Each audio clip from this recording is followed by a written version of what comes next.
Hürmetli telesiyerciler, Milli Telekanalının efirinde haberler vakti studiyada men Alime Kaybulayeva çalışam ve bu son kediselerinin tanış etemiz. Karasu Bazar rayonunda tintuvler keçirildi. Yakalanganlar dini ekstremistik teşkilatta iştirak etuvde qabatlana. Milletler Ara Komitetinin mutaxassislari Nevbetiki adliya konsultasiyasini Kurman kasabasında keçirdiler. Bu yerde nasıl meseleler var? Kefede Белый цветок adlı hadiye aksiyası o'tkarildi. Bu yerde paralarni hasta balalar için topladılar. Esli başlı insanlar kunu Kaçı kasabasında kaydetildi. Olar için büyük konsert programması teşkil olundu. Bu ve diğer malumat bizim yayınımızda.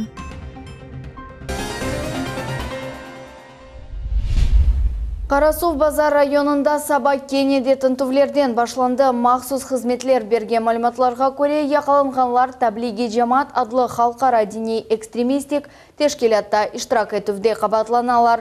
Bu teşkilat Rusya Federasyasında yasaktır. Şimdiki vaqtda tadqiq işler keçirildi.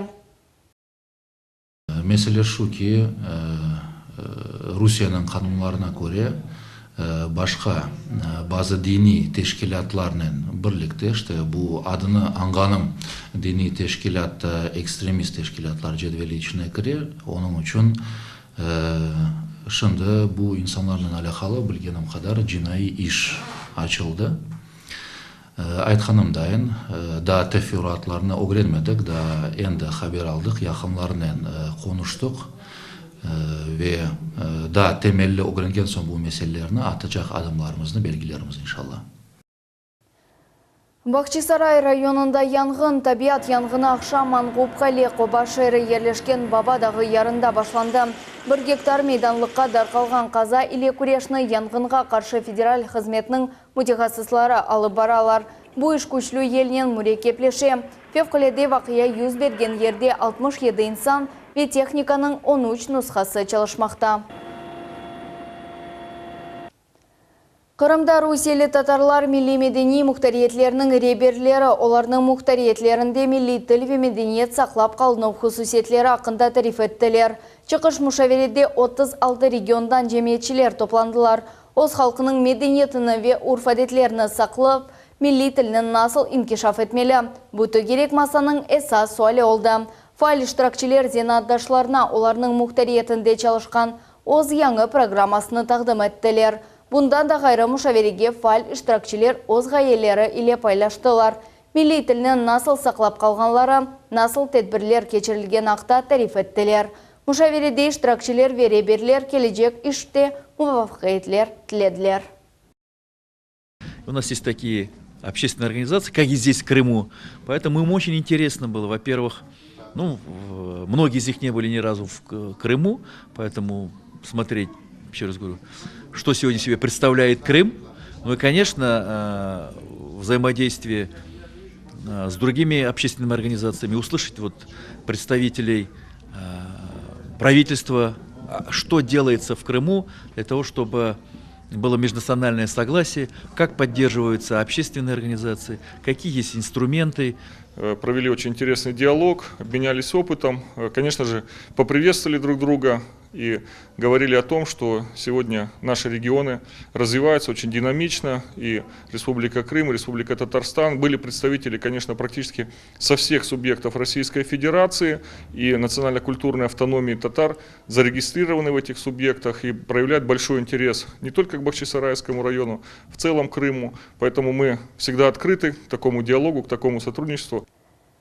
Kefeni büyük eyet ziyaret etti. Onun baş reberleri Rusya Federatsiya Prezidentinin meslihatçısı Sergey Glazyev ve İzborsk klubunun reisi Aleksandr Prokhonov. Mında olar bu klubunun Kırım bölügünü tesis ettiler. Hem de Kırım Köprü Rus arzusuna yoldur mevzu boyunca gerek masa geçirildi. Hem de İzborsk klubunun azalara Ayvazovskiy resim galereyasını ziyaret ettiler.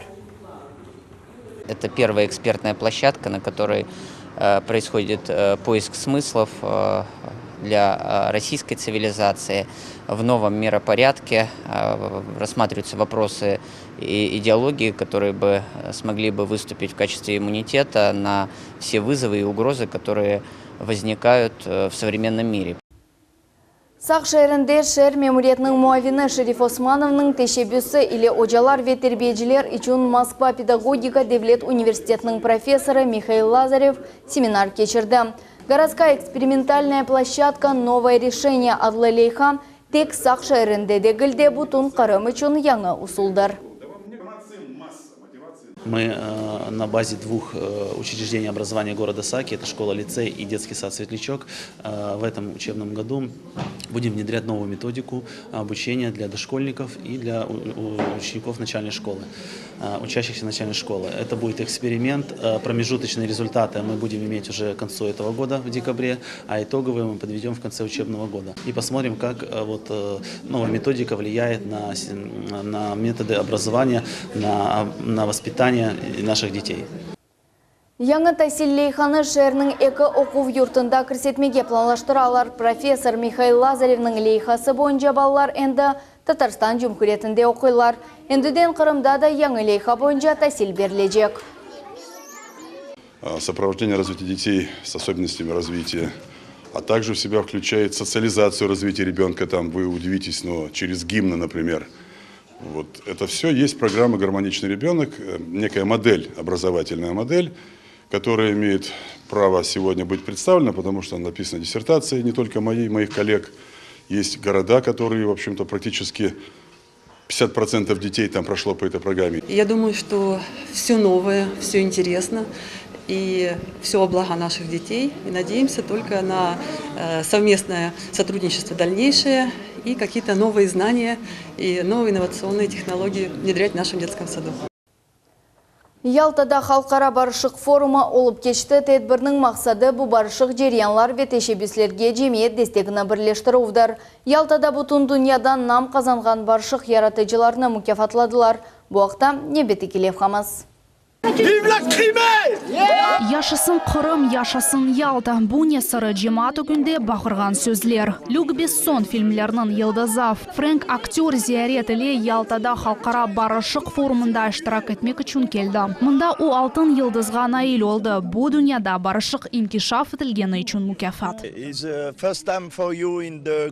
Главное, мы здесь для мира. Я очень люблю Крым и Ялту. Ялта очень похожа на Сан-Тропе, Монако. Здесь даже лучше, чем там. Я хочу вернуться сюда с семьей. Барышық форумы Массандра сарайында император Александр Учунжинын язлық резиденциясында олып кечті. Бұл инсан ән барышық север ұқымдар оларақ тарихқа кіргенеді. Ел форум бұттың дүниядан жемет саясетшілеріні, алимлеріні, белі чалғыжыларыны ве актерларыны топлай. Мақсат субет тізмек ве дүнияда яшайшыны ейлештірмек. Фонд, он уже давно, с 2006 года существует и в России, в Москве, в Минюсте зарегистрирован был. Он был создан только с одной целью – объединение людей. Барышық ғайларыны инкишаф етмеге доғыртылған санатта, спортта, жемет яшайшында бұйық ирышмелер үшін мүкафатлар олды. Бұл сене номинантлар арасында Девлет Миллетлер ара комитетінің рейсі Заур Смирнов олды.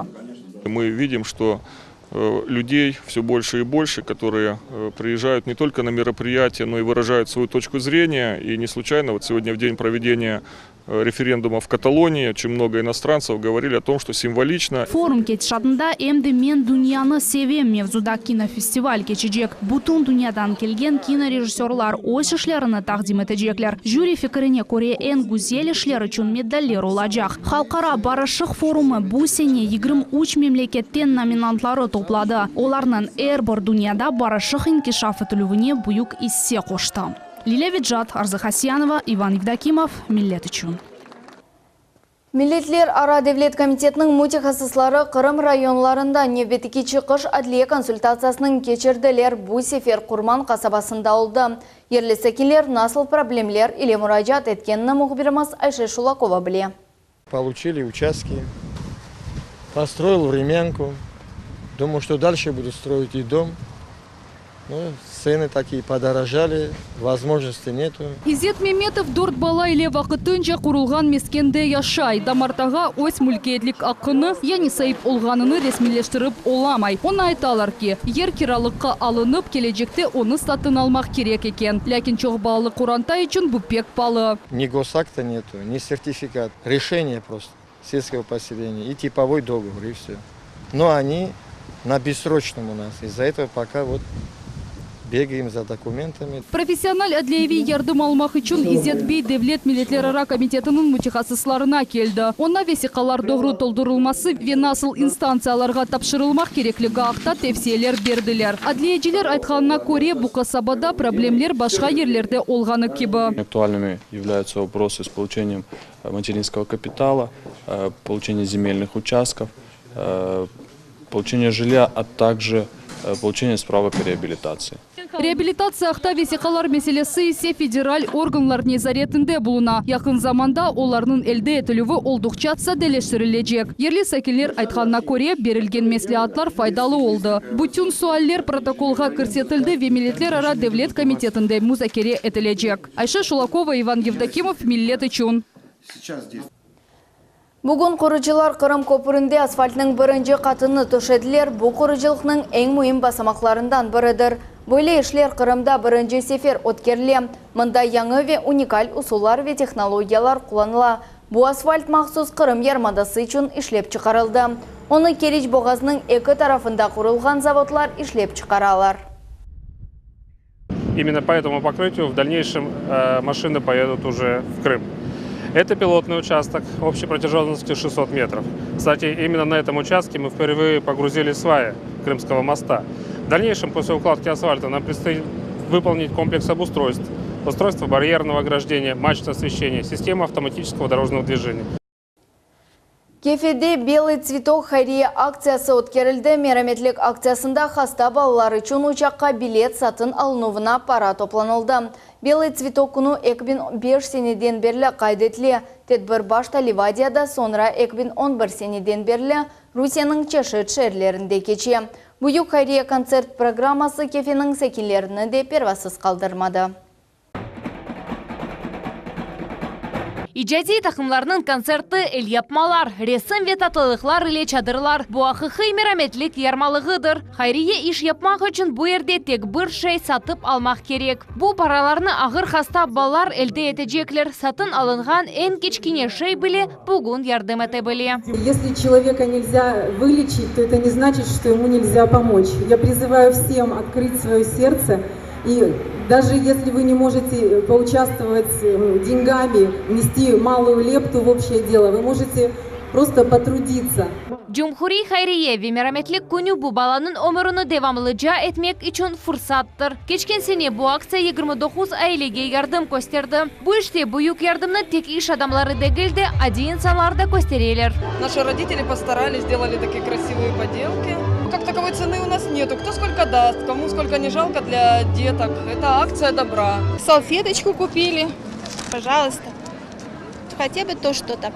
Мы со всем классом приехали на этот праздник, чтобы подарить добро и получить частичку этого добра в ответ. Белый цветок акциясы да 20 asırның başında teşkil olundu. O Livadiya sarayında Çarlar ailesinin iştiragı ile keçirileydi. Episi istegenlerge tımsal olğan beyaz çiçeklerini sata edilir. Акции, подобные белому цветку, укрепляют в нас веру друг в друга, веру в добро, веру в несокрушимость нашей страны, потому что благотворительность всегда была основой русской державности. Esas tedbirler Ayvazovski adına resim galereyasında ve vokzal yanındaki meydanında teşkil olundu. Bu yerde dua ve tantanalı yürüyüş geçti. Белый цветок adlı aktsiya Kırım Hakimiyeti Kefe ve Kereç Yeparxiyanın kol tutuvu ile ötkerildi. Alime Kaybulayeva, Safiye Şukurova, Millet için. Kaça kasabasında esli başlı insanlar kunu kaydetildi. İhtiyarlarını konsertke davet ettiler ve bayram sofralarını donattılar. Koruşuvni iş adamı teşkil etti.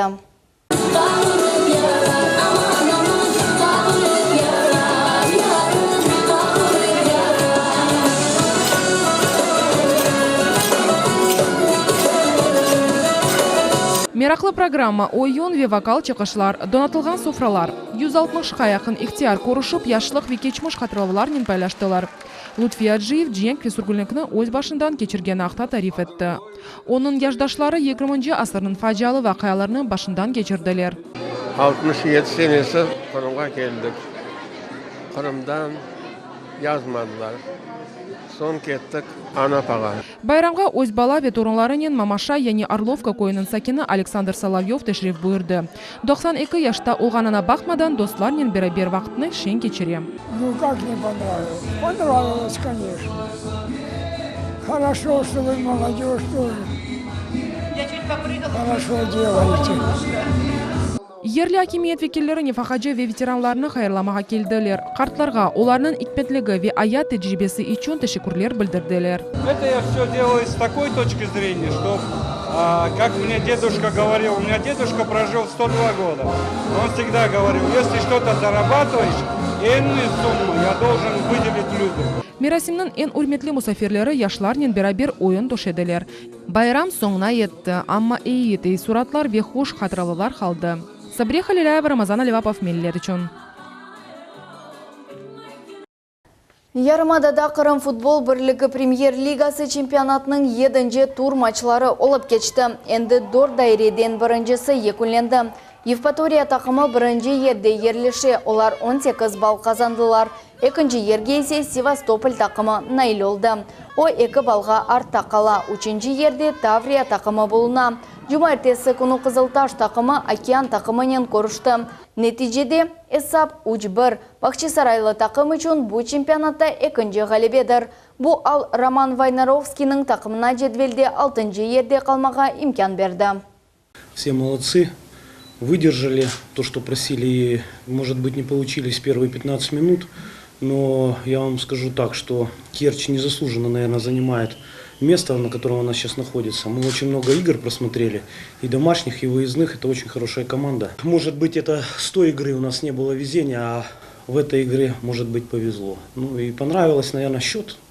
Понравился, наверное, 3-1. И победа. Очень интересная игра, одна из самых валидольных игр, потому что держала в напряжении практически все 90 минут, всех и зрителей, и футболистов, и всех тренерский состав. Поздравляю всех болельщиков Кызылташа с победой, тяжелой, но заслуженной.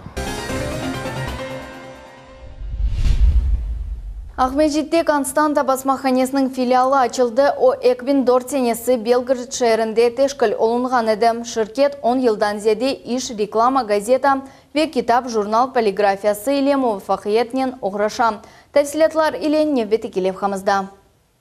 Константа басмаханесі сіздің диққатыңызға ішлеп чықарылған шейлеріні тәклif еті. Адди бияннамелерден чоқ томлық эсерлер топламына жы. Фият ве кейфиет арасында оптималь низбетлешу. Полиграфик мақсулатлар чешетлігінің ер вақыт кенішленуі. Мутихасыз хадимлер муштерлерінің телеклеріне есасланып макетлер яраталар. Ве ер вақыт шirket услебіні сақлап қалмаға тырышалар.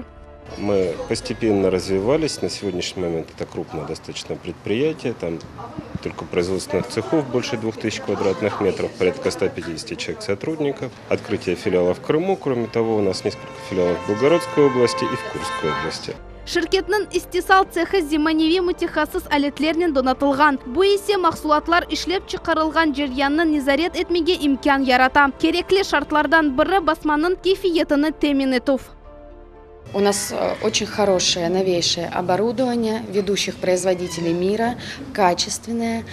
И своим партнерам, прежде всего, мы хотим, чтобы им было с нами комфортно и легко. Комфортно и легко не только за счет того, что у нас есть для этого возможности, чтобы им сделать приятно, но и за счет того, что мы теперь близко, мы теперь рядышком, у нас есть возможность для встреч, для того, чтобы обсудить. Шirket осты, onun çok şeriklері пейда olды. Бұйық тәжірибеге малик olған мутихасызлар тақымы әрбір сымарышқа айрыжа янаша. Шу себептен шirket муштерилерінің тілеклеріне есасланып мурикеп ішлеріні yapmaға азыр. Константа басмаханесі полиграфист Milli Ассоциациясының азасыдыр. O çok mükafatlar ile takdirленді. Басмаханының esas vazifesi keyfiyet. Bu tek şirket muvaffaqiyetinin temeli değildi. Bu hem de şirket müşterilerinin muvaffaqiyetidir.